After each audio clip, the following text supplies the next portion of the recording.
Hello. Hello, everybody. First of all, back, turn on the lights. Ah, light a candle. This is your girl, J Essence. It's been so long since I really sat down and just talked to you. So, this is not a COVID update. This is not me at the farm. This is just your girl talking and just being official and trying to address some of the questions, some of the knowledge, some of the oh that goes on with me and the big move to Rwanda. I don't think I've talked about that like in a long time. Um, and especially the videos. So first and foremost, like, subscribe. I am 200 subscribers away from being able to go back to my live. So send it out to a friend, send it out to a friend's friend, bribe somebody. I'm down with that. Um, Shake a little something to get a subscription. I'm cool with that. I'm also going to sit here and say again, because marketing is going to go up in a little bit, but my cousin connection is here for you. If you're still having questions about Rhonda, we have been posting consistently, talking consistently, and having things. Shout out to my family members and my VIP members. We had dinner last month, yeah, like missed May, and that was really awesome. Shared some great contacts, information, ideas, and especially for those of us who are getting into business. I feel like a little there were some woo-saw moments in there, and sometimes you just need to have a little woo woo woo. Can you woo woo woo? Can you woo? Okay, but that, and so coming together and being able to do those things and move forward, because we are trickling to our 1 year anniversary, and of course there will be things going on. So shout outs to my cousin connection. I wanted to do this one and kind of allude to like my old lives, to like what conversations have you been having, what things have been going on. So I'm going to sit here and say, for those who ask, if you're new, join the journey. But I did move to Rwanda in November 2020. And the life that I live now is like 70% totally different than the person who moved here. And I say that because when I moved here for a job. I have since now left that job, and I am 100%. Yeah, I guess it's a technical. I'm pretty much, I'm 100% knee deep in entrepreneurship.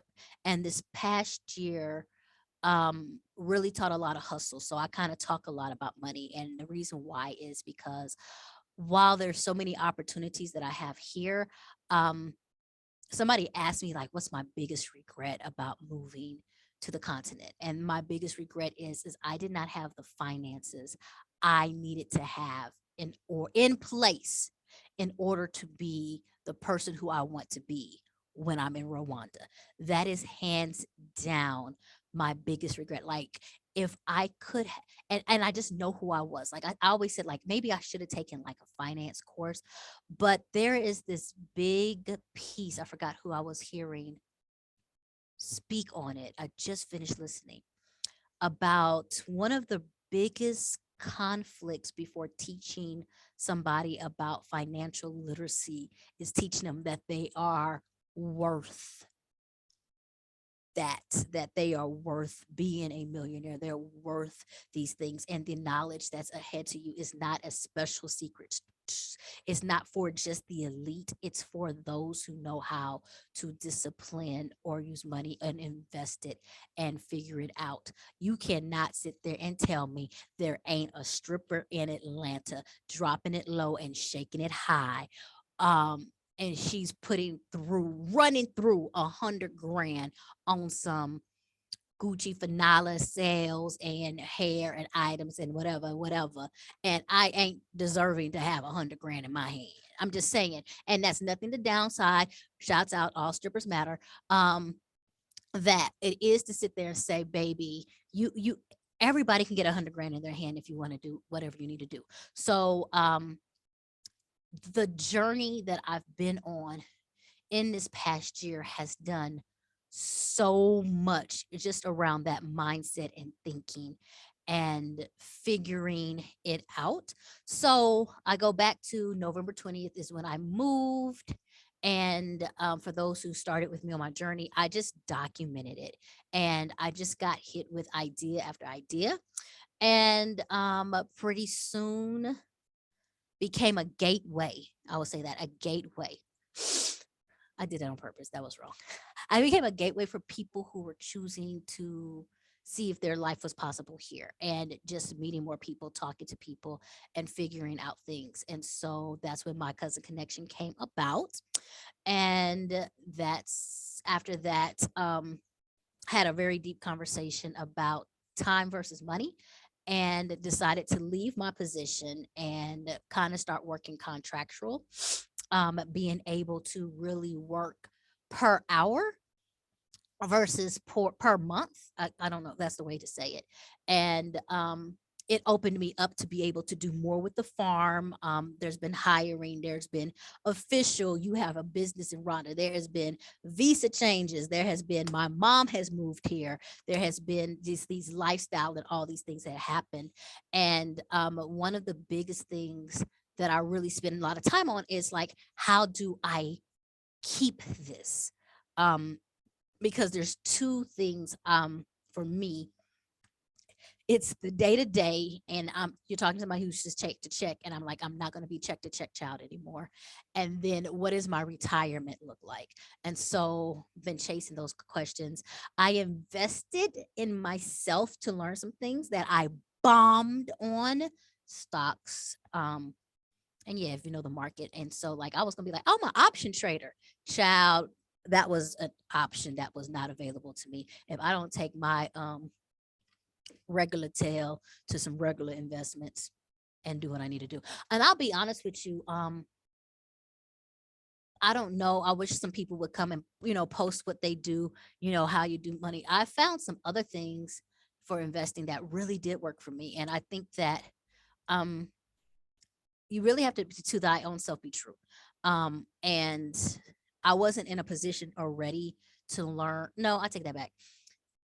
I had too much going on. Like I really have done well with agricultural investing when we talked about the funding and stuff.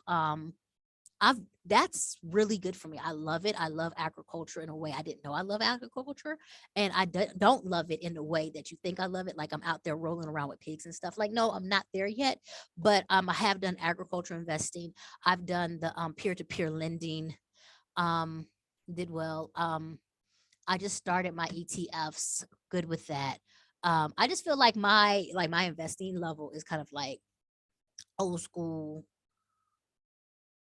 It's old school, like I don't know, grandpa and stuff, like keep it steady, baby, keep it steady. But I'm getting back to Rhonda. So um that's the very first question of like to grow to where I need to be. And so that is the biggest regret, is that these conversations that I'm having now, I'm having at 44 years of age, and literally would have just been different if I had these at 28. Like low key, if somebody was like, yo, Apple at age 28, like I know you dumb, I know you don't know what you're doing, but no matter what in life, like put $100 in. Okay, I didn't have $100 every week back then. Let me calm down. Let me put in like, you could have done I could have done $40. I could have done $40 every week. But because when you loan stuff, like just somebody whisper, hey girl, hey, let me whisper something in your ear, tell you some things you like to hear. And do that. So um that's the biggest regret. So what other regrets? When we talk about Rhonda, people want to hear the negatives first. So I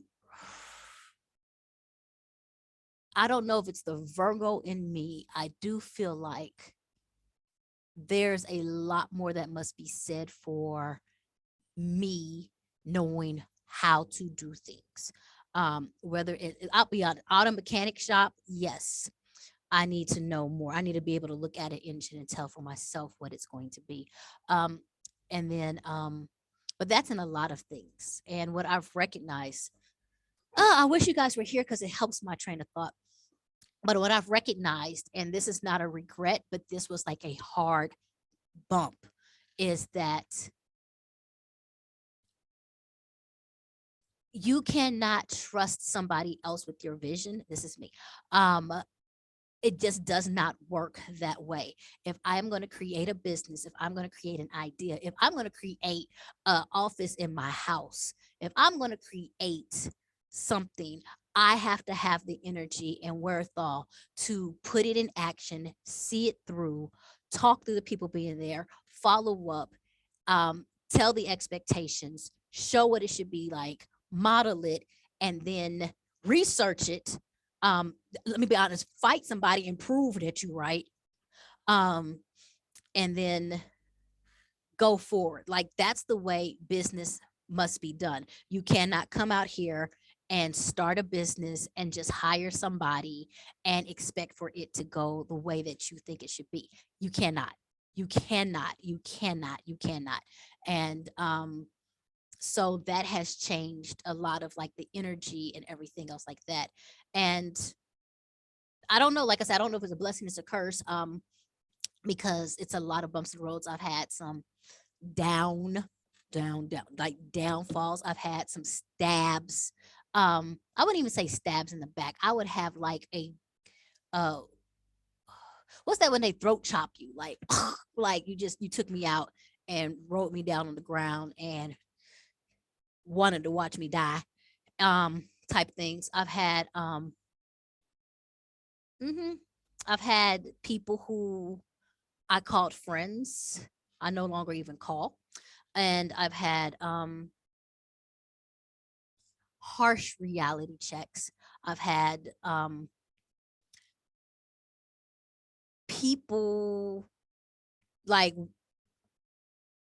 I want to say like try to ruin my reputation and my name, and when I've stayed to be the same. And some people know and some people don't know, but like to do things in my name or to do things or use my people and then not financially pay or take care of things. And so it kind of comes back on me when I'm trying to run things 100%. Now, I say all these negative things because, like I said, all in business, these are hard stumbling blocks. And I just watched Ranting Gems and this guy named, I think it's Weebly, and he was always talking about how when you're watching on Instagram or you're watching people, they're always showing like the positives. They don't show the pains. And in order for anybody to get where they are, there is some pain. If somebody's sitting there flossing and all you see is the floss, you're not seeing the facts. And so I'm kind of being that transparent with you, because I don't want anybody to try to relocate or try to move and be like it's hunky dory, it's peaches and creams. No, it's not. And everybody's going to have their battles that they're going to have to face. I will say, as well as I think that we African Americans have a lot more trauma than we authentically recognize. And when you're in quiet spaces, that trauma can come up in many different shapes and forms. And I think I'm alert to being honest with mine. So I have to be able to deal with it. And it's just um, like we have our PTSD, we have our, such and such, and those things to kind of go through and grow through. And so the what I say that for is that being here is not a solution if you haven't addressed the real problems. Being here puts you in a place to figure out the solutions while you understand the real problems. So, in coming here, please do not think that your Zamunda is just awaiting for you.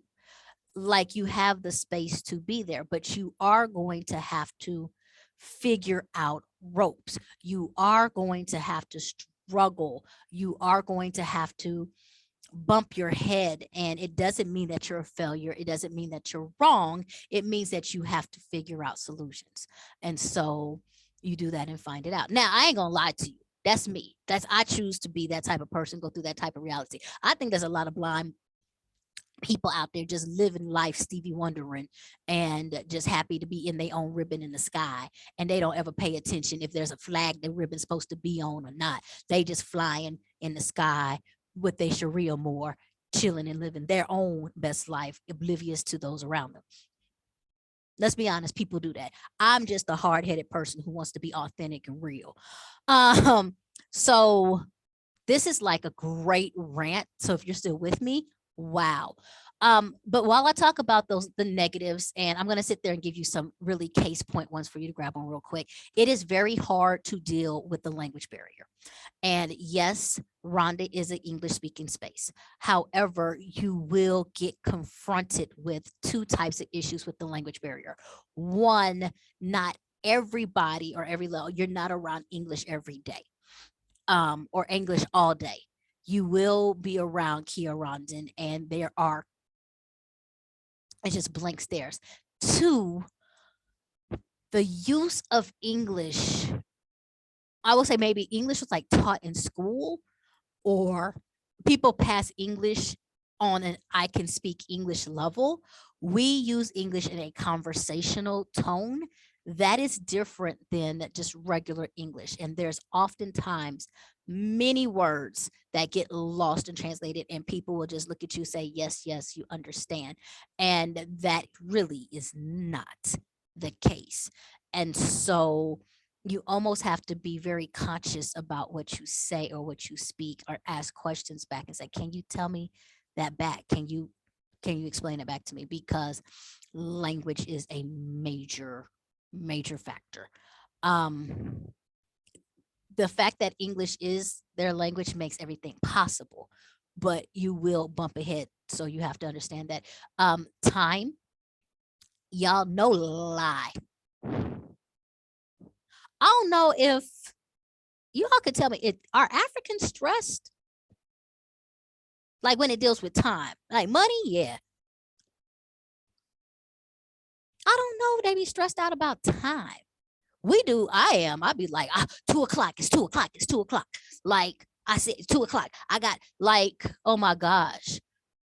I literally tell people all the time, like, yo, this is when I have a meeting. I have a meeting at this time. I must be gone here. I promise you, every single time I do that, we get started like literally 10 minutes before I'm supposed to leave.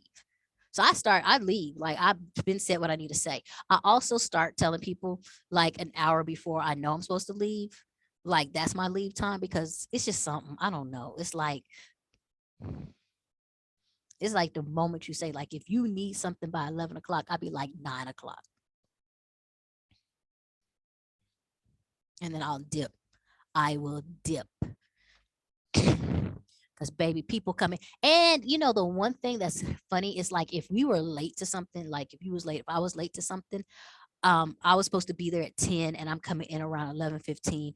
At least I would have the, I don't even know what the word, but it's like, thank you for acting like, at least I would come in like I was rushing.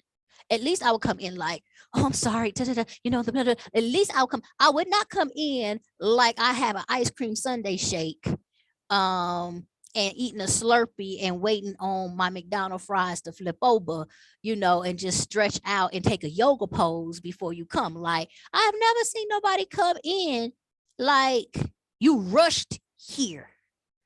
Everybody comes in like they got here. That song is true. Don't rush. Slow touch. Behind on wine. So like that's what it is. That is what it is. So I would say like that's one. The time is one. Um there's a lot of things that we naturally take for granted that you don't realize. I'm tell you this one right now, and this happened for real, and I'm really ashamed, but I'm not. But there's a lot of things that we naturally take for granted that we don't realize are cultural differences and norms. Now, the story I'm about to tell you did not take place in Kigali. You got to understand, Kigali is different from not Kigali. So a lot of the work that I'm doing is not Kigali. So anyway, your girl does what she does. I'm out in Gashura, Bokasera, doing my work life, doing my thing, whoop de whoop, whoop de doo, ha ha, and I get hungry. Once again, timing did not work the way I needed to work. So I was supposed to meet somebody at 11. They didn't show up to 12. Now I'm rushing to get back home, but I'm hungry. I don't like being hungry. I am the hangry person. And I know my timings. Like my stomach be like, yo, 11:30, my stomach be like, yo, remember what we usually do around this time? Yeah, boo, come back. So I hit hungry. And so my project manager, shout outs, was like, yo, you could go to this buffet right here. I was like, buffet? Because everything here, dude, is like cooked to order. Like not only cooked to order, like I think sometimes if I ask for chicken, they outside chasing the chicken down that I want to eat. Like it takes a long time. So when I got hit in hunger mode, I was like, this is not a good thing, because it's like unless I can find some samosas on the side shop, I'm struggling. Like, how many bananas can a sister eat? So he was like, yo, buffet, because we was in Natama. I'm working on it. Natama. We're in Natama. I was like, bet, get me into this buffet. So we go someplace, something buffet. I walk in. It's the buffet things lined up like bam, bam, bam, bam, bam. I'm like, what? Yes. Open up, no meat, no religious believers. When you get into the village, meat is a luxury. So I was like, I should have known at the buffet. Like we there on a regular Tuesday. This says no meat Tuesday, like whatever it is. So I'm like, bam, whatever. I'm doing my American thing. It's a buffet. What do you do first trip? You taste, you dabble, right? You dabble. I pay attention to other things, but you don't realize because everybody else got plates. They got a plate and it's stacked on stack on stack, like they Rick Rollson the plate. The plate is stacked. It's spaghetti, it's sambe, it's peanut sauce, it's cassava. One is a cassava, two, it's a potato, it's dodo, like all of this here. And I'm up here like, oh, the food is touching. Like, why are you doing that? Like, there's a spaghetti, there's a whole bunch of stuff. So I got my little dilly daddy plate and I'm chilling. So we eating and we eating. And so I was like, I really think I'm fond of the Bay. And so I'm thinking, cultural norms. Let me ask the question. Hey, here, when you go get your seconds, should I take a new plate or do I take my original plate? Because in America, you take a new plate because of sanitation, but I don't know if those are the rules y'all go by, and I don't need anybody thinking I'm being disrespectful, Mzungu, because I'm making y'all wash extra plates. And that's when my project manager looked at me. He's like, you paying double? I said, what you mean you paying double? He said, you're going to eat twice. I said, no, I'm at a buffet. I'm eating my buffet meal. He's like, nah, you get a plate and you get food off the buffet on your plate. Yeah, so basically I did not realize we was paying per trip to the buffet. Cultural norms. That's what I'm talking about. So I was really mad because that means that I really blew my first trip. Like if I had known that, I would have planned accordingly for the one trip buffet. So I ended up having to pay twice. It was $3. It was a $3 buffet, but it still just retrospect. I wanted to know that. Plus, I looked really greedy for no reason because I just didn't plan accordingly for the buffet. So that's a cultural right there. That was a cultural difference. So when I say like, hey, you get hit with those, like, man, that's real. Like, that's real. What else? But and I want to say not but. And so however, there's been some great there's been so many great blessings. There's been so many great blessings and great people as well that I have met and loved and have called family and created all these things. I was gonna say, what are people gonna ask me? Oh, everything. I will say everything is possible. You just got to know how to find the possibility. You got to know who to talk to, who to ask. That's why we have my cousin connection. So definitely connect. And I don't know, because I feel like when I'm talking, it can come off like bragging. And I will say this. It's hard for me to talk about things at times because we're going to go back to that fake thing. I love my life. I love what I do. My views are beautiful every day. There is so much joy, light, and everything. And I've noticed that I don't post as much because I do know there are people really in pain. And like the Tulsa thing, that does hit home for me. The Texas shooting hit home for me. And so it's like I'd rather be quiet because one, I deal with my traumas and my digestion in those news my own way. And I'm tired of talking. Ex- I'm exasperated of talking, and I'm exasperated of speculating, and I'm exasperated of debating.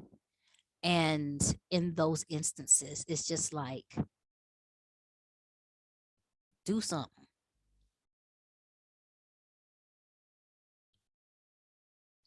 So you're not gonna do nothing. Like the example I have is so basically, bad example, forgive me. So like let's say we've been in the bedroom and it's time for you to do something. You're supposed to knock out, knock it out. And you've been talking about knocking it out. And giving me all of this wonderful stuff about how you could knock it out. Told me about how your friends knocked it out. But in the day, you ain't knocked it out. And you know you knocked it out. No, you haven't knocked it out.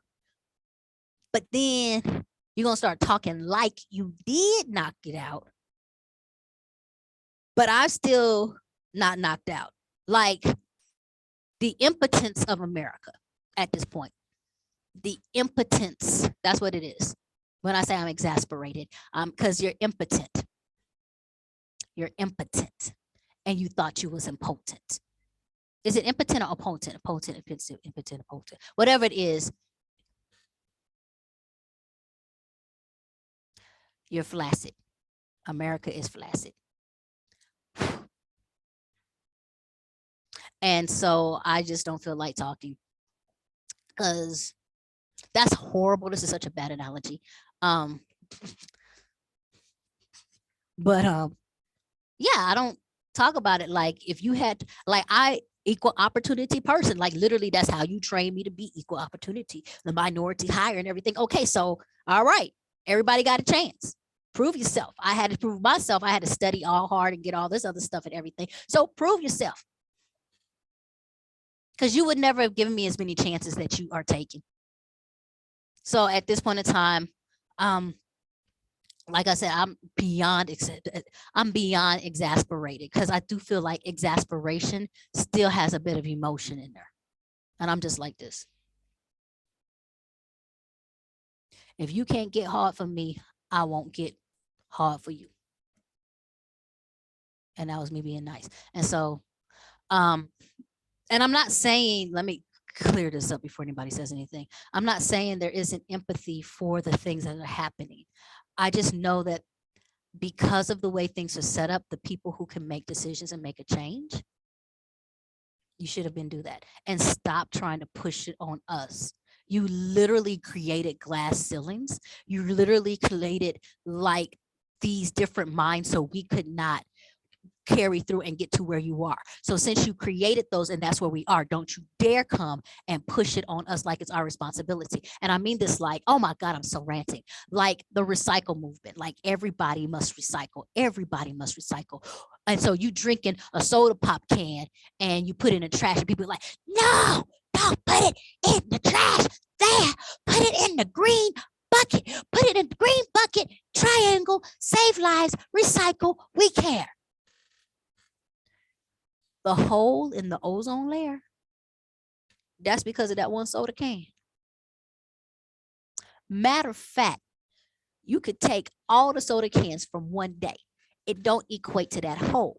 But them, and I'm going to get all this wrong and forgive me because I'm really not in the mood to try to remember all this, but all that gas you burn, the fossil fuels, them oil spills, them that y'all don't even get charged on or whatever you get, whatever, them we ain't seeing no big old science accountability. So you slapping my hand over the green bucket.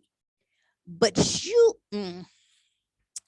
y'all do a great job of guilt tripping people especially when we really don't have the strong enough percentage in order to make something matter. Stop. Absolutely stop.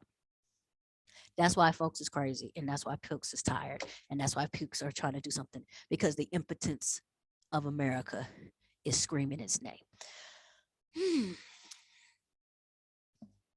So I would say at this point in time, if there's anything you want to ask, but I'm really not good right now to comment, so I'm probably going to come in and spend about an hour typing in comments and responses and everything, because I will say, number one, I absolutely love and adore and am grateful for every person who views this and every person who sees everything that I say. I'm going to say this at the end of this, but the next video I'll do, will say a lot more. I want to shout out the beginning of 365 Rhonda.com. Please go there to find out their upcoming events for Rhonda and a whole bunch of more stuff that we're doing. So please go to the website 365, bookmark it. I was going to say tag it, share it, do all that other stuff. But yeah, that's another baby I will talk about in a little bit. But J Essence Enterprises has been moving and shaking and grooving. And then there's hopefully some June announcements that will come. But I know I needed to do this video. This video is actually a prelude to a lot more. And I'm not promising, like, ain't no more podcasts, ain't none of this, but I will still be transparent enough to let people know about my journey and where I am and where I'm trying to be, because those people who just want to know if it's possible, that's who I'm speaking to, and it is. It 100% is. It 100% is. Just because you walk down the yellow brick road doesn't mean that it always ends up to Oz. Like, even Dorothy had to go through the Potsy's or the Patsy field. Like, you have to go through different fields. And, I got to get this analogy right. You could end up in Oz, or you can honestly find your way home. I found my way home. Know the difference. All right, I'm out.